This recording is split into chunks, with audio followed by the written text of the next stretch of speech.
This is my evaluation question 1. The first question is, in what ways does your media product use, develop, or challenge forms and conventions of real media products? The ways in which my ancillary product and main task magazine are similar with the main conventions of a typical monthly subscription magazine is with how they both have a masthead of the magazine name in a display font that is easy and clear to read, but also memorable to the audience. Using the font Dolce Vita allowed me to do this, creating a clean, modernist-looking sans serif title that is easy to view from a distance. I did this so that it could be similar to the magazines that I drew my inspiration from, like Chick and Kinfolk. These are very minimal magazines, but because they are free-issue magazines, they can afford to be minimal since they are not having to compete with other magazines that have to be paid for. Other reasons in which my minimal magazine is good is because it means that there isn't any clutter on the page, covering the image, such as with competition advertisements or other cover pictures from different artists, meaning that it appeals to my artist-like audience. Other Sheffield magazines like Now Then, that are too minimal, I didn't use, since it would mean me being unable to show that I understand the conventions of a magazine that I am trying to demonstrate with my designs. Another thing in which I had to do in order for it to not be too minimal is to add colour to the cover title of the name Matilda for the main artist. I designed it in a retro's 1980s kind of design, which script font, which is very popular with magazines like Vogue at the moment. The gradient effect with the colours of the sunset palette is also incredibly popular at the moment, associating with shows like Stranger Things, which my audience will appeal to watch. But with this font, it also Zygetes, which means it to keep to the spirit of the age, allowing it to stay minimal like Chick, but not too minimal like Now Then. This can also be said with my cover line, using the same sort of font as my masthead, but only writing it in black, keeping it minimal, and also to the house style, which this is. With this, it creates an iconographical image for my magazine. It allows people to recognise my magazine better, really. The reason for the use of black and white image on the front cover is because it keeps with my monochrome house style. It's an inspiration of Chick, since they also use black and white images that allows for them to also have a monochrome house style. But yet this is, however, would be a bit too minimal for my magazine. In doing so, I've had to go against it slightly, using retro 80s colours in order to demonstrate my understanding of media text, using the black and white image. However, it's not archetypal of a magazine you would have to pay for, since it's usually the colour that the magazine will use in order to grab the attention of their audience from amongst all the other magazines on the rack. My magazine, however, doesn't have to worry about anything like that, and like my inspiration Chick,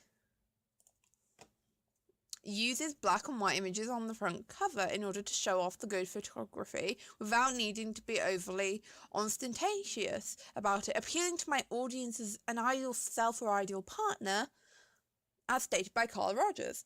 What I'm trying to avoid, though, is the objectification of my main artist. So instead of having my artist being all submissive in a position that would encourage the male gaze, as stated by Laura Mulvey, the artist is looking directly at the audience, challenging this theory, showing her strength in a way. I tried to create advertisements for the showroom cinema and shoe brand Converse that pastiche the current house styles of these brands' promotional materials. For the showroom advertisement, I have used a house style that is based off of their website, using similar fonts and colours that are distinguishable. So if you look at the showroom website in comparison to the advertisement that I have created, you can easily find things that I have used, such as the logo pattern. Other things such as house style colours, so the black, the grey, the dim grey, the white, the medium violet, red, the chocolate, the fabric, Peru, gold and yellow. On the website, I have included through the use of the cover lines on the advertisement page, helping the audience to relate the advertisement easily with the website of the showroom. Everything has been specifically put there in order to appeal to my audience in a certain way, as stated by Stuart Hall. My key target audience demographic includes Sheffield artistic community, so it was important that I made my advert aesthetically pleasing. My main photograph was quite bland because of the cast weather causing the image to appear flat and grey.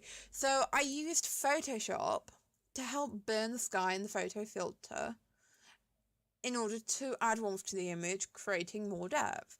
So I went onto my image and adjustments and went onto the photo filter, and it added this nice orangey warm filter to it, making it more, giving it more depth really.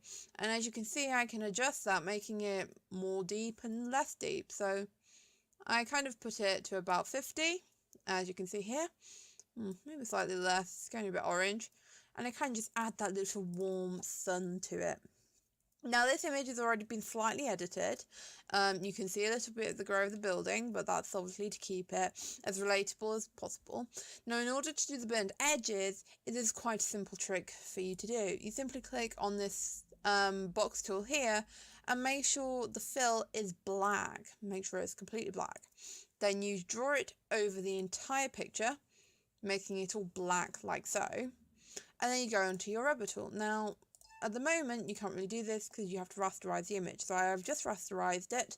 Now you go onto this fade tool. Now, if you don't go onto this fade tool, it will come out blocky and it'll just give it a black edging, really. It won't make it nice and faded and burnt. So I did that, and as you can see, it's tiny. So I'm just going to hold down on my end bracket key, my square bracket key, and it will just make it bigger, as you can see. A lot bigger. So it doesn't fill the entire page, but it gives you that burned edges kind of thing that you want. It's not covering the entire box. And then you just click once, and there you have a nice burnt edge tool. Now you can click a bit more and it will get rid of it a bit more, but as you can see, it provides quite a lovely burnt edge, and then it just makes this main part of the image stand out. And as you can see, that is what I did with the image of my advertisement here. So in comparison to the flatness you saw before, you can see it has quite a bit more depth to it. The typography font that I use keeps to the house style of the magazine, but it's still a font that is easily relatable to the showroom. So I've kept the Dolce Vita font, but the showroom uses quite a similar font on their website, so I managed to get away with it quite well. It's associated with clean, modernistic look, which is what the audience wants. It could then use to help gain more of a readership for the magazine, because you're associating the showroom with the magazine as a whole, which is going to hopefully get more of an audience. Now for the Converse advertisement, however, I was inspired by real Converse advertisements that include images of paint splattered Converse in order to help appeal to a large creative audience. This is what I have tried to do with my work, incorporating techniques such as screen printing that I have discovered in my graphics work to the image in order to create this colourful texture that I have then overlaid onto a photograph of a Converse. It further is inspired by there not being much typography on the advertisement, but only having the names of the shops in which the audience can find the Converse at, as well as the main brand of the Converse as part of the masthead.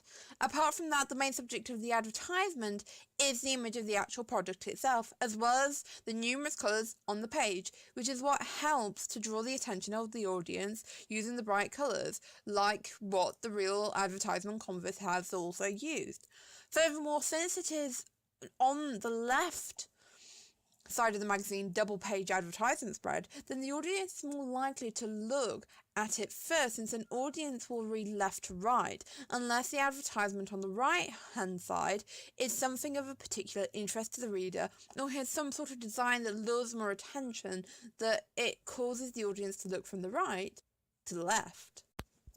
For the contents of design, I was inspired by the modern day look of mirrored images, as well as incorporating the recognisable parts of Sheffield that links to the artist, with the regions such as Pease Gardens and the large balls that you walk past on the way to the Crucible Theatre.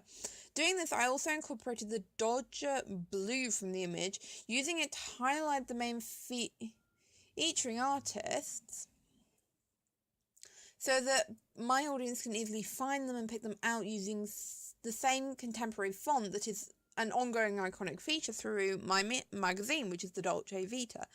The way it challenges the main conventions of a contents page is by the way it doesn't focus as much on the way the female is portrayed in the image, but by the overall design of the contents page, almost cutting out the images in order to fit in the necessary information that my audience is going to be looking for.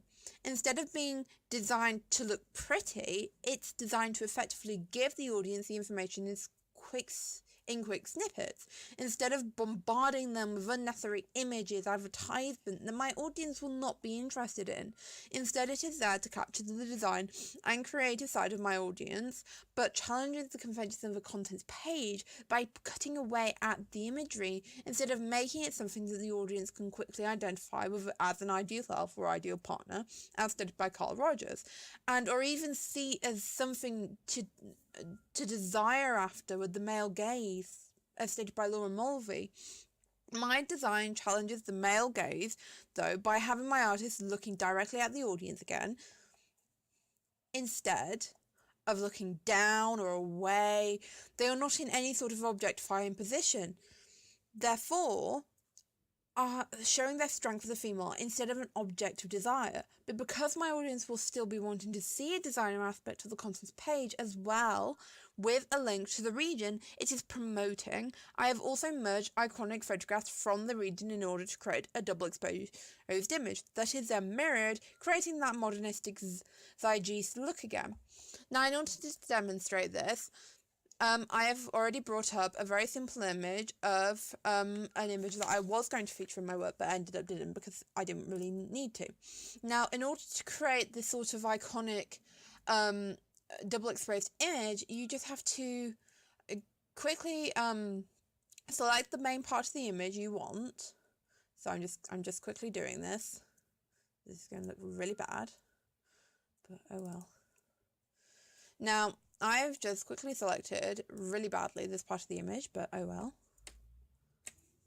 So I'm just going to quickly select this part of the image that is obviously of the main artist, Matilda.